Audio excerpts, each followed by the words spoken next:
बीती रात करीबन 3 बजे आसपास हमारे CIA 2 टीम को, जो इंस्पेक्टर रविंदर लीड कर रहे हैं, और ACP क्राइम जो हमारे प्रदीप हैं, इनके नेतृत्व में एक बहुत बड़ी सफलता हासिल हुई है। इस सफलता में हमें 5 वेपन जो है वो रिकवर हुए हैं और करीबन 15 राउंड्स बरामद हुए हैं। ये जो व्यक्ति हैं, ये 4 व्यक्ति जिनको हमने मौके पे सूचना के बेसिस पे तलाशी लेके जब चेक किया तो इनके पास से हमें ये जो हथियार और कारतूस मिले हैं। ये जो चारों व्यक्ति हैं, ये एक खुद की गैंग बना रखी थी इन्होंने, और ये गैंग के जो 2 सदस्य, जो 4 व्यक्ति हमने काबू किए, उसमें से 2 सदस्य रिटोली गांव रोहतक के रहने वाले हैं।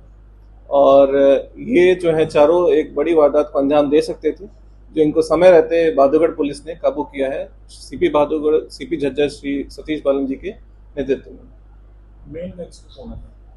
इसमें मेन जो व्यक्ति है वो सनी नाम का व्यक्ति अभी तक की जांच में आया है, और जिसका हमने रिमांड भी लिया है और हमें 4 दिन की रिमांड कोर्ट द्वारा मंजूर की गई है।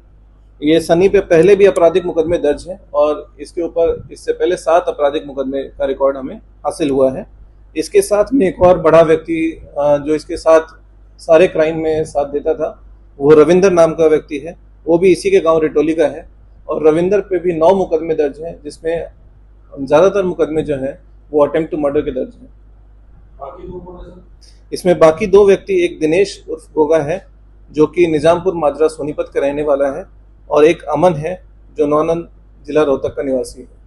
तो ये जो दिनेश उर्फ गोगा है, इस पे भी पहले मुकदमे दर्ज हैं, जिसमें मर्डर के भी मुकदमे शामिल हैं।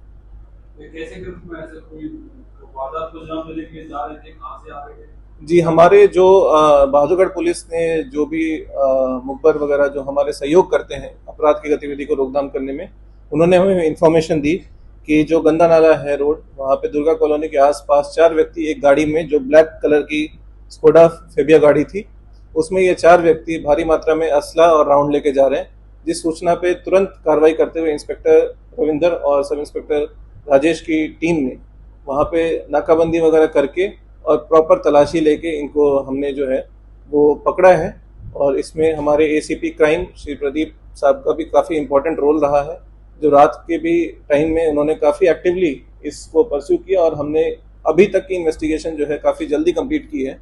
और क्योंकि हमें और पूछताछ करनी थी और एक बड़े रैकेट का इसमें खुलासा करना है, तो इसीलिए हमने एक व्यक्ति सनी, उसका 4 दिन का रिमांड हासिल किया कोर्ट से। बाकी के रिमांड की हमें आवश्यकता नहीं पड़ी, क्योंकि इसमें जो मुख्य आरोपी है, जो अब तक की हमारी तफ्तीश में व्यक्ति आया है, वो सनी ही आया है। और हमने अलग अलग भी पूछताछ की है, और सनी से हमें और भी काफ़ी जानकारी की आशंका है, और हम ये उम्मीद कर रहे हैं कि हो सकता है कि कुछ और भी वेपन जो है वो सनी हमें रिकवर कराए ड्यूरिंग द रिमांड पीरियड। ये बात अभी तक आई है कि हिमांशु भाऊ के एक जो है रिश्तेदार की हत्या की है इन्होंने, जिसके एवज में उसने एक हत्या कराई थी। तो ये गैंग वॉर का मामला है, और गैंग वॉर में ये सारे आदतन अपराधी हैं। ये हम हरियाणा पुलिस के तौर पे हमने ये स्पष्ट निर्णय लिया है कि ये जो अपराधी हैं उनके खिलाफ जो आपराधिक कार्रवाई है वो की जाएगी, और ये जो भी व्यक्ति, जो भी आम व्यक्ति इन सब अपराधियों से जुड़ने का प्रयास करता है, उनके खिलाफ भी सख्त से सख्त कार्रवाई की जाएगी। पीछे आपने देखा होगा, अखबारों में भी पढ़ा होगा कि हरियाणा पुलिस जो है काफ़ी गैंगस्टर्स को विदेश से भी उठा के लाई है, और इस बार भी पूरी सख्ती से इस पे कार्रवाई की जाएगी। अब तक के बात में ये आया है कि वो उसी के गांव से संबंध रखते हैं। तो जो ये हिमांशु भाऊ है, उसके साथ इनकी राइवलरी रही है, क्योंकि हिमांशु भाऊ ने इनके एक रिश्तेदार को, जो दिनेश उर्फ गोगा है, उसके रिश्तेदार को भी मरवाया है। और सनी जो है, जिस समय हिमांशु भाऊ ने एक फायरिंग कराई थी बेरी में पिछले साल में, उसमें सनी मौके का गवाह भी है, और उस वक्त जो है टारगेट भी था सनी, जिस पे फायरिंग कराने के लिए हिमांशु भाऊ ने अपने बंदे सेट किए थे।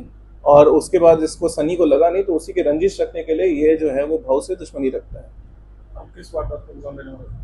ये अभी हम पूछताछ कर रहे हैं कि इनका क्या प्रॉपर मकसद था, लेकिन अब तक तो ये ऐसे तैयार थे सारे कि कोई भी व्यक्ति जो कि हिमांशु भाऊ गैंग से संबंध रखता हो, या उसका कोई एसोसिएट हो, या उसका कोई इमदादी हो, ये किसी पे भी अटैक कर सकते थे जो अब तक की जानकारी में आया है। तो ये हमेशा अपने साथ इतने हथियार साथ लेके घूमते थे और इसको हमने बड़ी ही तत्परता से कार्रवाई करते हुए काबू किया है और हमने एक बहुत ही इसमें एक वारदात होने से बचाया है।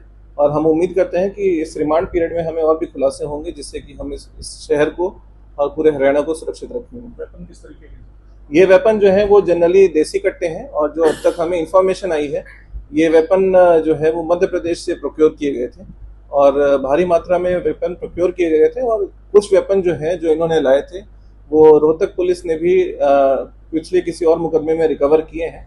तो ये टोटल में काफ़ी ज़्यादा वेपन लाए थे और अलग अलग मुकदमे में काफ़ी वेपन रिकवर हो चुके हैं और हम उम्मीद करते हैं कि रिमांड पीरियड के दौरान भी हम कुछ और वेपन रिकवरी कर सकेंगे या कुछ राउंड रिकवर कर पाएंगे। सर, हिमांशु को आपके किसी